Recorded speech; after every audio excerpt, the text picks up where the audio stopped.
Uh, would you just demonstrate a walking bass line by yourself?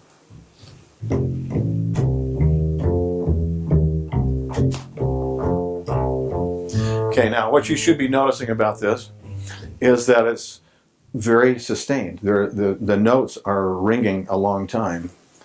Now, lift your hand just a little bit and let it. Can't tell you how many times I've heard that out in the schools, and it's not the sound we need to drive the band or to make it sound like we're swinging, right? But see, if you just strike the string, okay, do it with something with your hands down. Then lift your hand, and as soon as you lift the hand, the ring is completely, and it basically stops, and the ring goes kind of weird, right? So it takes a lot of strength in the left hand. But the left hand has got to be held down tight on those strings all the way to the nth degree till the next note.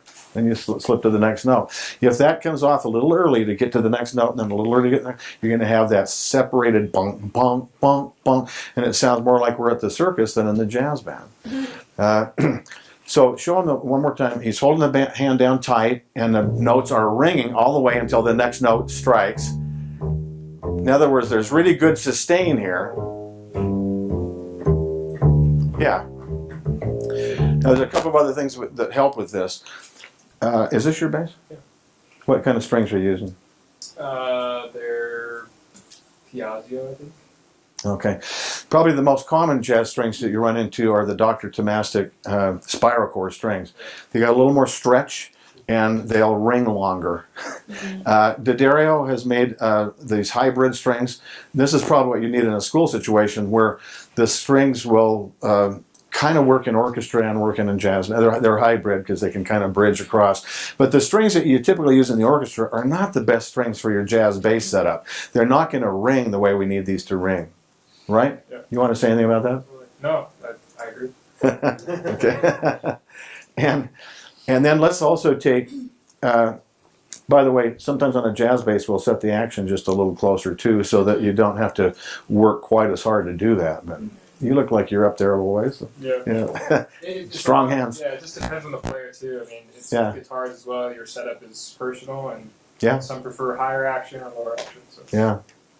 The strings do matter. I remember one time I was playing with Johnny Mathis and this bass player that was traveling with him on the road. Just a great sound. And so I talked to him at the break. I said, "What are you doing to get that sound in the bass? That is an amazing sound." He says, "Oh, nothing." He says, "I just put new strings on every week." Well, new strings have a different kind of sound, but see, new strings are pretty expensive. But at this point, he's been being sponsored by certain string companies who just give him strings, you know. So yeah, I just put a new set of strings on every week. Yeah, $300, he says. So that's not a luxury we can all have. But if the strings are getting old and dead, you can take them off and boil them. You ever do that? I haven't. Yeah, it is possible to take the strings off, put them in a pot, boil them, and it gives them some new life for a while. What? Yeah.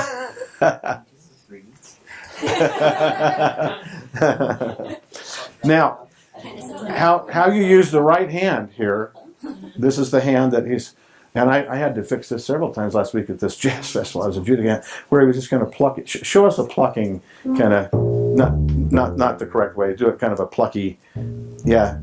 You're not going to get the power. You're not, you know, yeah. Yeah, it's not a pizzicato plucking like this, you know. How do you do it, Dan?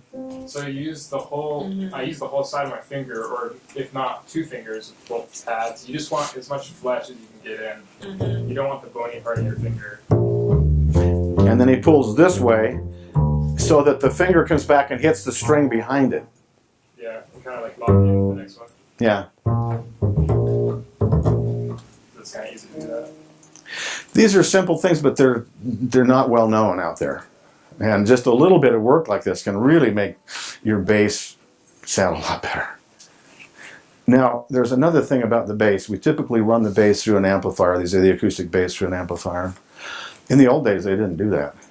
Those guys used those gut strings, man, they were working hard. You know? Yeah. But, so he's got a pickup. What kind of pickup you got on that? This is a realist.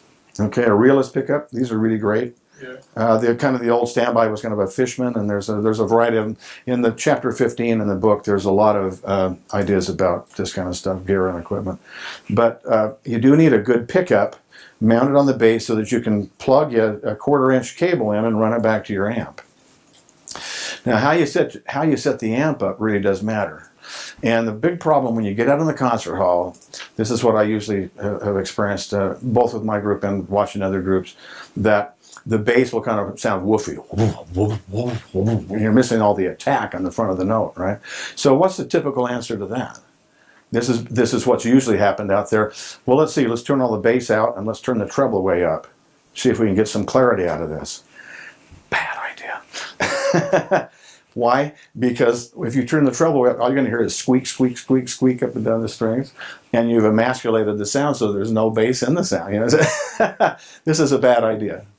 So I have found that normally it's a little better idea if you can kind of work with the clarity coming from the mid-range. And usually the high mids, but sometimes the lower mids. How much mid control do we have on that? I have it straight up and down on everything. Yeah, okay. I have to treble down for a little bit, but Yeah. And what I would say is just you experiment with whatever amp you have, whatever setup, because different pickups, different string setups, different amp combinations are going to make the answer a little different from one situation to another.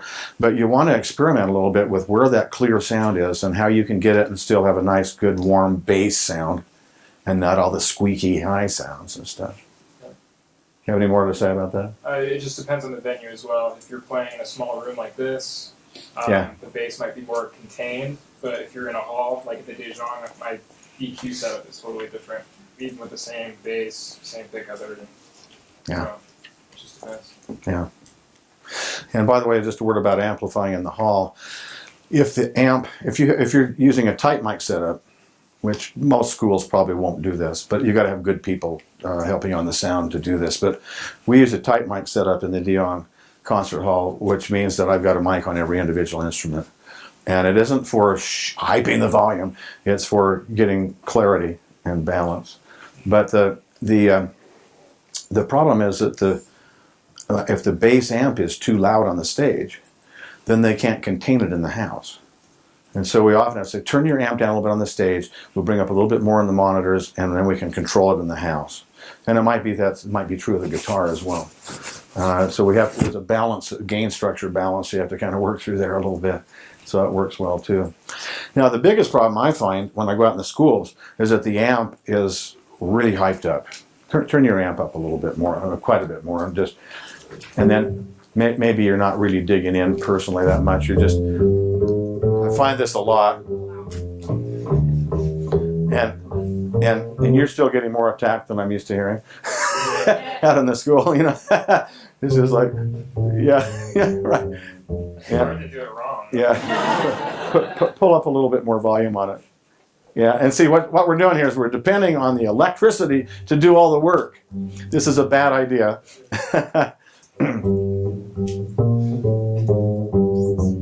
I'm just like barely touching the string. Yeah. Then I'll say, okay, look, turn the amp half as loud. Seriously, half as loud. And then play just the same volume. No, the same volume had a minute ago. See, now he's playing the same volume he had, but now instead of electrical energy, we're hearing personal human energy. This drives the band much better. It's going to have a much better feel in the rhythm section. Plus, what's happened to the tone quality? It's much cleaner. Yeah, and we're hearing the ping of that attack a lot better. Can you tell what I'm saying about the attack? You want that attack in the band. I mean, this is where the quarter note pulse is coming from this and the right cymbal, and we want the band to be able to hear that ping, both on the right cymbal and on the bass. Is that making sense? Mm-hmm. So how you set that, again, the gain structure of the person versus the amp is also part of that equation. So that you've got to use the amp minimally, and you get a much cleaner sound and a lot more percussion, much better sound.